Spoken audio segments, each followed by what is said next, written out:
നമസ്കാരം, ഞാൻ doctor Soumya V. ഞാൻ ഇന്നിവിടെ സംസാരിക്കാൻ പോകുന്നത് പൗരുഷഗ്രന്ഥി വീക്കം അഥവാ BPH എന്ന അസുഖത്തെ പറ്റിയാണ്.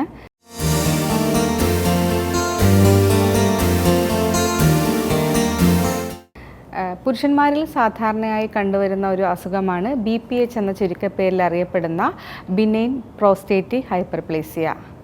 പൗരുഷഗ്രന്ഥി അഥവാ പ്രോസ്റ്റേറ്റിനുണ്ടാകുന്ന നോൺ ക്യാൻസറസ് ആയിട്ടുള്ള വീക്കത്തെയാണ് നമ്മൾ പൗരുഷഗ്രന്ഥി വീക്കം അഥവാ BPH എന്ന് പൊതുവെ വിളിക്കുന്നത്.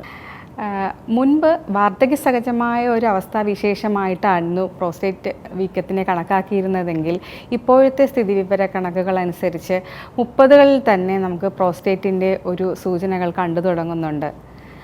10% പുരുഷന്മാരിൽ അവരുടെ 30കളിലും 20% പുരുഷന്മാരിൽ അവരുടെ 40കളിലും 50 മുതൽ 60% പുരുഷന്മാരിൽ ഏകദേശം 60 വയസ്സിലും പൗരുഷഗ്രന്ഥി വീക്കം സാധാരണയായി കണ്ടുവരുന്നു. ജീവിതശൈലിയിലും ആഹാര രീതിയിലും വരുന്ന വ്യത്യാസങ്ങളും ജനിതകപരമായ കാരണങ്ങളും ഒബേസിറ്റിയും ഡയബറ്റീസ് പോലെയുള്ള കാരണങ്ങളുമൊക്കെ പ്രോസ്റ്റേറ്റ് ഗ്രന്ഥി വീക്കത്തിന് പൊതുവെ കാരണമായി പറയാറുണ്ട്. ഇനി എന്തൊക്കെയാണ് പ്രോസ്റ്റേറ്റ് ഗ്രന്ഥി വീക്കത്തിൽ സാധാരണയായി കാണുന്ന ലക്ഷണങ്ങളെന്ന് നോക്കാം. ഇടയ്ക്കിടെ മൂത്രമൊഴിക്കാൻ തോന്നുക, രാത്രിയിൽ പല പ്രാവശ്യം മൂത്രമൊഴിക്കാൻ തോന്നലുണ്ടാവുക, മൂത്രമൊഴിച്ചു കഴിഞ്ഞാലും കംപ്ലീറ്റായി പോയി കഴിഞ്ഞിട്ടില്ല എന്നൊരു തോന്നലുണ്ടാകുക, മൂത്രത്തിൽ രക്തം കണ്ടു തുടങ്ങുക, അല്ലെങ്കിൽ ഇടയ്ക്കിടെ യൂറിനറി ഇൻഫെക്ഷൻ ഉണ്ടാവുക തുടങ്ങിയവയാണ് പൊതുവെ കാണുന്ന ലക്ഷണങ്ങൾ. ഈ ലക്ഷണങ്ങൾ കാണുകയാണെങ്കിൽ തീർച്ചയായും നമ്മളൊരു യൂറോളജിസ്റ്റിനെ സമീപിച്ച് ആ രോഗത്തിനെ നിർണ്ണയിക്കേണ്ടതും കൃത്യമായ ചികിത്സ തേടേണ്ടതും അത്യാവശ്യമാണ്. എന്തുകൊണ്ടാണ് പ്രോസ്റ്റേറ്റിനുണ്ടാകുന്ന അസുഖങ്ങൾ കൃത്യമായി നിർണ്ണയിക്കേണ്ടതും അതിന് ചികിത്സ എടുക്കേണ്ടതും എന്നതിൻ്റെ ആവശ്യകത ഒന്നുകൂടിയുണ്ട്. കാരണം പ്രോസ്റ്റേറ്റ് ഗ്രന്ഥിക്കുണ്ടാകുന്ന ക്യാൻസർ ഇപ്പോൾ സർവ്വസാധാരണമായി കണ്ടുവരുന്നു. പുരുഷന്മാരിൽ കാണുന്ന ക്യാൻസറിൻ്റെ 2ാം സ്ഥാനത്തേക്ക് കാണുന്നത് പൗരുഷഗ്രന്ഥിക്കുണ്ടാകുന്ന ക്യാൻസറാണ്.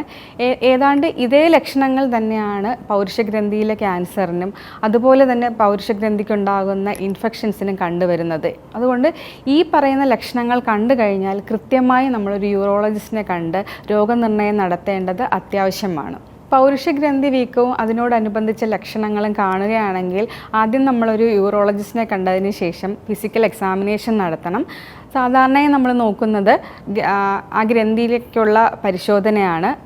മലദ്വാരത്തിലൂടെയുള്ള ഡിജിറ്റൽ എക്സാമിനേഷനാണ് ആദ്യം നടത്തുന്നത്.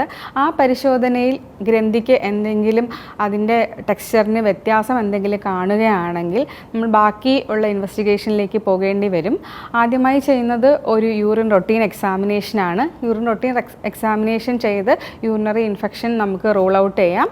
അതിനുശേഷം നമ്മൾ രക്തപരിശോധനയിലേക്കാണ് പോകുന്നത്. രക്തപരിശോധനയിൽ സാധാരണയായി ചെയ്യുന്നത് ഇൻഫെക്ഷൻ എന്തെങ്കിലും ഉണ്ടോ എന്നറിയാനുള്ള ടെസ്റ്റുകൾ ചെയ്യാറുണ്ട്.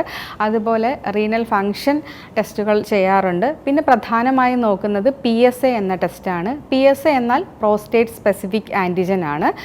PSAയുടെ വാല്യൂ നമുക്ക് ചിലപ്പോൾ ഇൻഫെക്ഷൻ ഉണ്ടെങ്കിൽ തന്നെയും കൂടി നിൽക്കാം.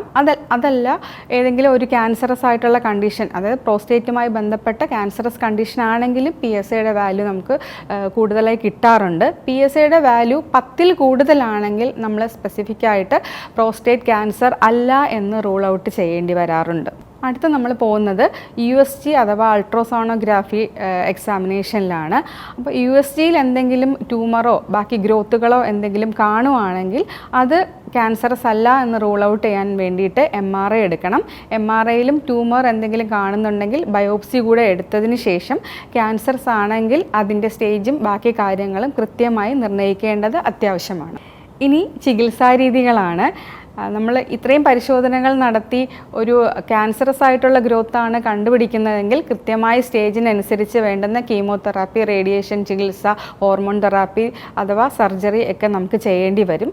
അഥവാ ക്യാൻസറസ് ആയിട്ടുള്ള ഒരു ഗ്രോത്ത് അല്ല, വെറും BPH അഥവാ നോൺ ക്യാൻസറസ് ലീഷൻ ആണെങ്കിൽ ട്രീറ്റ്മെൻറ്റ് 2 തരത്തിലാണ് നമുക്കുള്ളത്. മെഡിക്കൽ മാനേജ്മെൻറ്റും സർജിക്കൽ മാനേജ്മെൻറ്റും. മെഡിക്കൽ മാനേജ്മെൻറ്റ് ഈവൻ ആയുർവേദത്തിലായാൽ പോലും വളരെ എഫക്റ്റീവായ ചികിത്സ നമുക്ക് ബിനൈൻ ഹൈപ്പർട്രോഫിക്ക് ലഭ്യമാണ്. അത് കോംപ്ലിക്കേഷൻ ഒന്നും ഇല്ല എന്ന് ഉറപ്പ് വരുത്തിയതിന് ശേഷം മാത്രമായിരിക്കും നമ്മൾ മെഡിക്കൽ മാനേജ്മെൻറ്റിലേക്ക് പോകുന്നത്. കോംപ്ലിക്കേഷൻസ് ഉള്ള കേസസ് ആണെങ്കിൽ സപ്പോസ് റെക്കറൻ്റായിട്ട് യൂറിനറി ഇൻഫെക്ഷൻ വരുന്നുണ്ട്, അഥവാ റീനൽ ഫെയിലറിലേക്ക് പേഷ്യൻ്റ് പോവുകയാണ്, അല്ലെങ്കിൽ യൂറിനറി ഇൻഫെക്ഷൻ ഇൻഫെക്ഷൻ കാരണം സ്റ്റോൺ ഫോർമേഷൻ ഉണ്ട്, അങ്ങനെയുള്ള കേസസിൽ നമുക്ക് സർജറി പ്രിഫർ ചെയ്യാം. തുടക്കകാലങ്ങളിൽ ഓപ്പൺ സർജറി ആയിരുന്നു ചെയ്തുകൊണ്ടിരുന്നത്. ഇപ്പോൾ ലാപ്രോസ്കോപ്പി സർജറി, അതുകൂടാതെ എൻഡോസ്കോപ്പി വഴിയും നമുക്ക് കൃത്യമായി സർജറി ചെയ്ത് പ്രോസ്റ്റേറ്റ് ഗ്രന്ഥിക്കുണ്ടാകുന്ന വീക്കം മാറ്റാവുന്നതാണ്. ഏറ്റവും പ്രധാനം കൃത്യമായ രോഗനിർണയവും, അഥവാ ക്യാൻസറസ് ആയിട്ടുള്ളൊരു ഗ്രോത്തിലേക്ക് പോകുന്നുണ്ടെങ്കിൽ അതിന് തുടക്കത്തിലേ കണ്ടുപിടിച്ച് ചികിത്സ എടുത്ത് അതിനെ പ്രിവെൻറ്റ് ചെയ്യുക എന്നുള്ളതുമാണ് നമുക്ക് ഏറ്റവും പ്രധാനപ്പെട്ട കാര്യം.